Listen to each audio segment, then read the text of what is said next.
remember this thing. It's called a DVD. And for a little while in the late 2010s, it was one of the most popular physical media formats of all time. People would go to a store, pick out a movie they wanted to watch, then take it home, put it into their DVD player, enjoy the movie, and then return it or trade it in for another one. What a concept. But if you had been watching Netflix throughout that decade, you might have seen something else. A small red button at the bottom of your screen that said, "Watch." Instant, that red button changed everything. So how exactly did Netflix become such a huge streaming service with over 200 million paid subscribers worldwide? Well, here's the history of Netflix. It all started back in 1997 when two men named Reed Hastings and Mark Randall came together to start an online DVD rental service. The idea was to cut out the middleman of physical video stores like Blockbuster and deliver DVDs directly to people's homes via the United States Postal Service. But that wasn't exactly original. Several other companies were already doing that. So Hastings and Randolph decided to throw a wrench into the formula by introducing something called a flat rental fee. Instead of charging customers different prices for different movies or different membership tiers, Netflix charged everyone the same price for every movie in their catalog. It didn't matter if you wanted to watch Gone with the Wind or Titanic.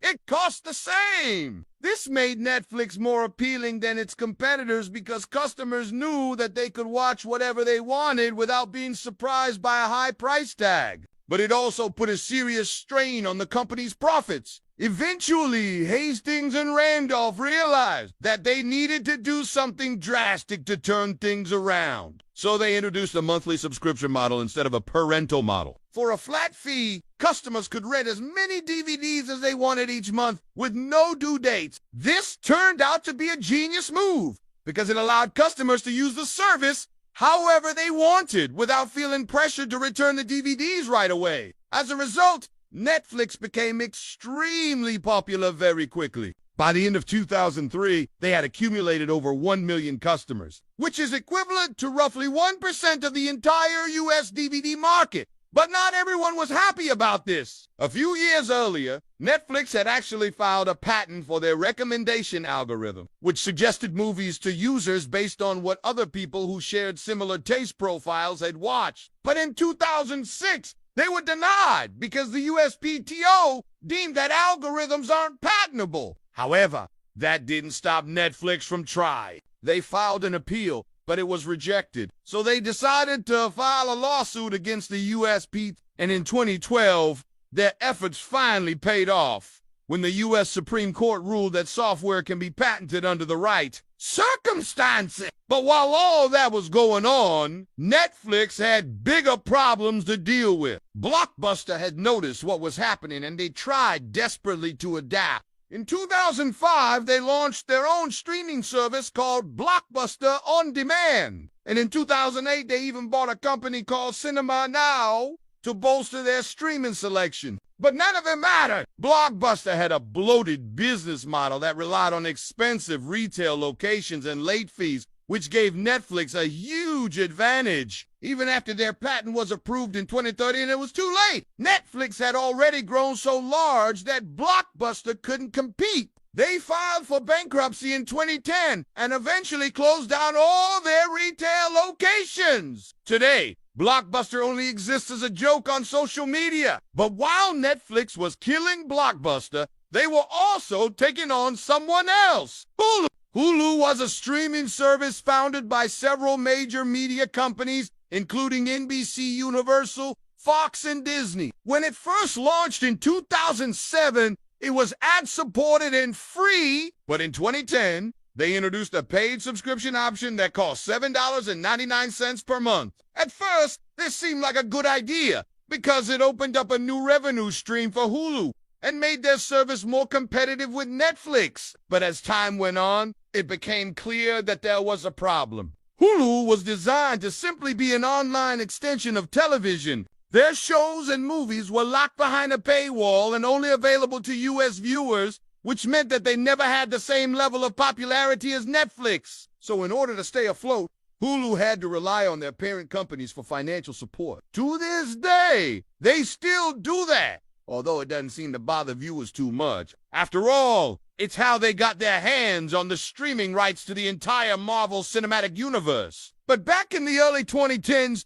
Netflix was on a mission to produce their own shows and movies. One of their first original series was House of Cards, which premiered in 2013. It was based on a political thriller of the same name that aired on the BBC back in the 1990s. But the new version was darker and more violent, which made it a hit with Netflix viewers. Other hits followed, including Orange is the New Black, which premiered later that year. These original series were important because they showed that Netflix could produce high-quality content that rivaled traditional television networks. But they were also risky because the company had never produced anything like them before. If they flopped, it would reflect poorly on the company and discourage other viewers from signing up. Thankfully, that didn't happen. And today, Netflix has a long list of award-winning original series, including Stranger Things, The Crown, and Squid Game.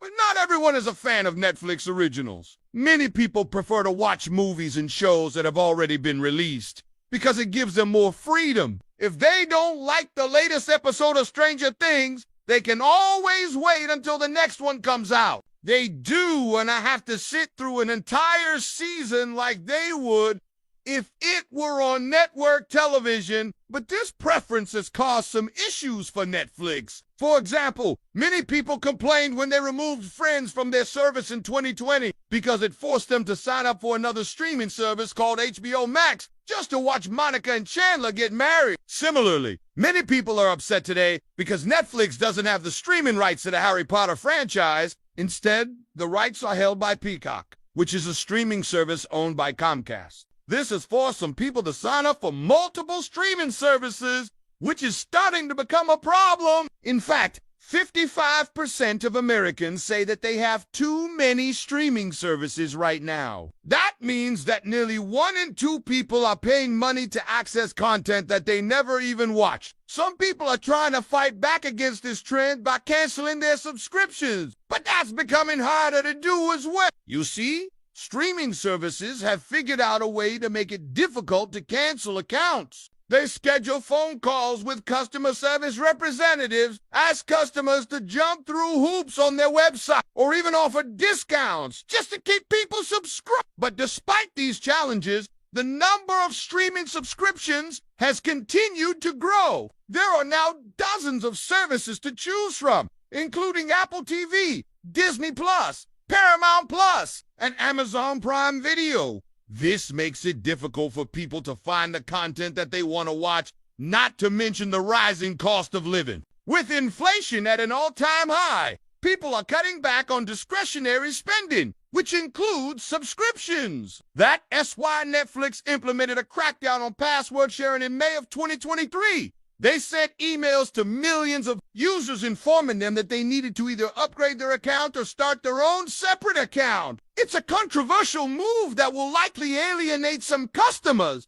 but it's also a necessary one if the company wants to stay afloat. In fact, Netflix has been focusing heavily on growth lately because they face a lot of competition from other streaming services. In April, they announced that they would be adding video games to their platform, which seems like a strange move. After all, video games have nothing to do with streaming movies and shows. But Netflix has a history of making bold moves that seem strange at first, like producing their own content or cracking down on password sharing. It's unclear whether or not video games will be a hit with customers, but one thing is for sure, Netflix isn't going anywhere anytime soon. All right, everyone, that's a look at the history of Netflix. Big thanks to our supporters for making videos like this one possible. And shout out to our supporters for making videos like this one possible. If you want to learn how I make videos like these, let me know by tapping the link in the comment. And as always, thank you so much for watching.